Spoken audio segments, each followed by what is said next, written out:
Hai teman-teman, apa kabar? Baiklah, di video kali ini kami akan menjelaskan tentang materi dan penggolongannya.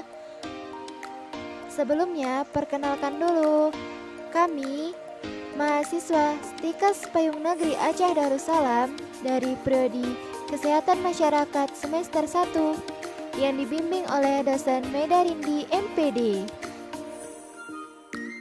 Dan rekan kelompok saya yang bernama Laiza Maulidia, Novia Fitriani, Yuniana Rahayu, Tamara Fitria, Izal Muarif, dan Ahmad Jihadil Akbar. Materi. Materi adalah segala sesuatu yang menempati ruang dan mempunyai massa. Di dalam materi terdapat emas, air garam, dan air dengan minyak kelapa. Massa suatu benda menyatakan jumlah materi yang ada pada benda itu.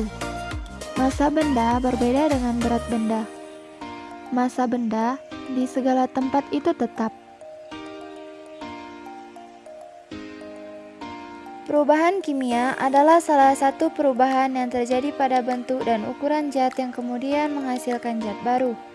Perubahan materi ini menghasilkan jenis dan sifat materi yang berbeda atau baru dari zat semula dan kemudian disebut juga dengan istilah reaksi kimia atau reaksi. Contohnya, kayu terbakar, besi berkarat, makanan membusuk, susu menjadi asam, petasan yang meledak, nasi yang basi, penguraian sampah, susu diubah menjadi keju. Perubahan fisika adalah perubahan yang terjadi pada suatu zat atau materi tanpa disertai terbentuk zat baru. Dengan kata lain, hasil perubahan tersebut masih memiliki sifat fisika yang sama dengan zat awalnya. Perubahan hanya terjadi pada bentuk, warna, dan ukurannya saja. Contohnya seperti pencampuran gula ke dalam air membentuk larutan gula. Es batu yang terkena suhu panas akan mencair menjadi air. Beras yang ditumbuk akan menjadi halus berupa tepung. Unsur kimia dan sifat unsur. Unsur kimia adalah suatu spesies atom yang memiliki jumlah proton yang sama dalam inti atomnya, yaitu nomor atom atau Z yang sama. Di bawah bisa kita lihat contoh unsur kimia. Selanjutnya, sifat unsur kimia. Sifat yang dimiliki unsur dapat dibedakan menjadi 3 jenis, yaitu yang pertama, sifat atomik. Sifat atomik unsur meliputi energi ionisasi, afinitas elektron, konfigurasi elektron, jari-jari atom, dan keelektronegatifan. Kedua, sifat fisik. Sifat fisik suatu unsur meliputi bau, warna, kekerasan, kerapatan, titik leleh, titik didih, daya hantar listrik, dan daya hantar panas. Ketiga, sifat kimia. Sifat kimia pada suatu unsur meliputi tingkat kereaktifan, sifat keasaman, dan daya reduksi dan daya oksidasi. Selanjutnya, pengertian dan sifat senyawa. Senyawa pada dasarnya adalah suatu zat baru yang dihasilkan dari 2 atau lebih unsur kimia berbeda yang saling bereaksi. Dengan kata lain, senyawa ini adalah suatu zat tunggal yang bisa diuraikan menjadi beberapa unsur penyusunnya. Selanjutnya, sifat senyawa. Senyawa secara sederhana memiliki 5 sifat yang bisa membedakan antar senyawa, yaitu senyawa bisa terbentuk dari reaksi kimia, unsur penyusun senyawa memiliki perbandingan yang bersifat tetap, senyawa tidak bisa terpisah dari komponen penyusunnya ketika direaksikan secara kimia. Senyawa merupakan zat tunggal. Setiap senyawa memiliki sifat berbeda dari unsur penyusunnya.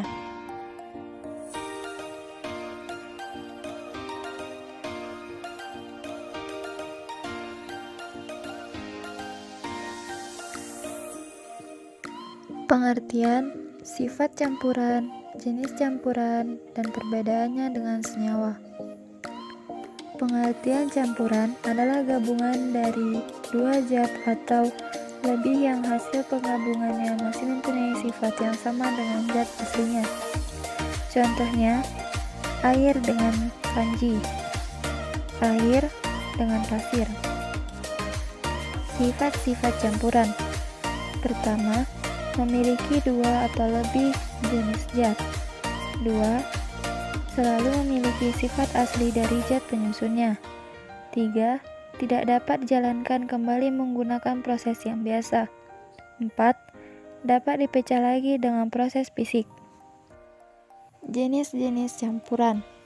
Pertama, campuran homogen adalah campuran antara 2 zat atau lebih yang partikel-partikel penyusun tidak dapat dibedakan lagi, disebut campuran homogen. Campuran homogen sering disebut dengan larutan. Contoh campuran homogen antara lain, campuran air dengan gula, dinamakan larutan gula. Campuran air dengan garam dinamakan larutan garam.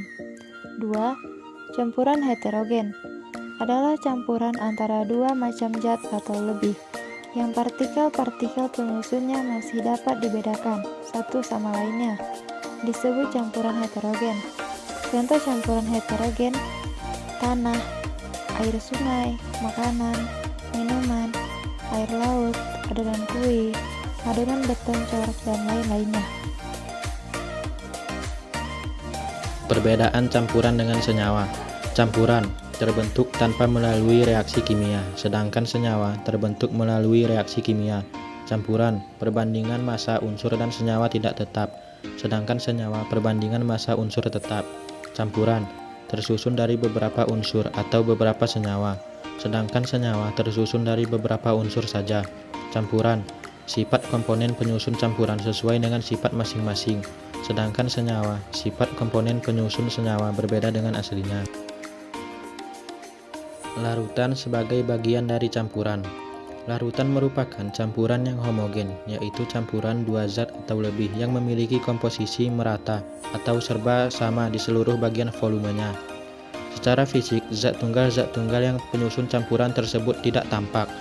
Zat tunggal yang bercampur telah melebur menjadi satu kesatuan sehingga Anda tidak dapat melihatnya. Pengertian larutan dan perbedaannya dengan senyawa. Pengertian, larutan adalah campuran homogen 2 zat atau lebih yang saling melarutkan dan masing-masing zat penyusunnya tidak dapat dibedakan lagi secara fisik. Contohnya, asam, basa, dan garam. Perbedaan larutan dengan senyawa. Larutan merupakan salah satu bentuk dari campuran zat yang terdiri atas beberapa zat, unsur atau senyawa. Sifat-sifat zat yang terlarut tidak hilang. Senyawa merupakan gabungan beberapa unsur yang membentuk materi yang lebih kompleks daripada unsur. Sifat-sifat unsur pembentuknya hilang. Terima kasih teman-teman. Semoga video kali ini bermanfaat bagi kita semua.